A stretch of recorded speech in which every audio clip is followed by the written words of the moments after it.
buy one, free one. Ui, back to school buy one free one. Akak. Betul ke ada buy one free one ni? Betul. Untuk pembelian Choco Series, awak boleh dapat buy one free one. Tapi, awak kena tunjukkan ID student, teacher ID ataupun uniform sekolah. Oh, boleh lah Kak. Jap. Saya ada student ID ni Kak. Ini boleh Kak? Boleh? Saya nak order ni lah. Choco ice cream milk tea 1. Okey. Ini dia buy one, free one. Nampak sedap ni Kak. Kalau flavor lain boleh pilih. Boleh Coklat atau pilih vanilla. juga. Oh, boleh pilih. Coklat Baik. ataupun vanilla. Kalau bukan student, ada set GMAT ke Kak? Ada, kita ada bundle set.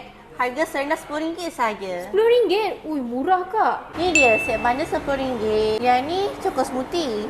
Ni Choco Sundae. Tapi ni promo sampai bila Kak? Promo ni 16 Januari sampai 21 Januari. Kita ada bundle set untuk teacher speak juga. Choco ice cream milk tea dan Choco egg waffle RM15.50 jadi RM12. RM12 Kak? Betul. Ui, murahnya. Dapat egg waffle dengan air. Boleh Kak bagi saya yang ni Okey.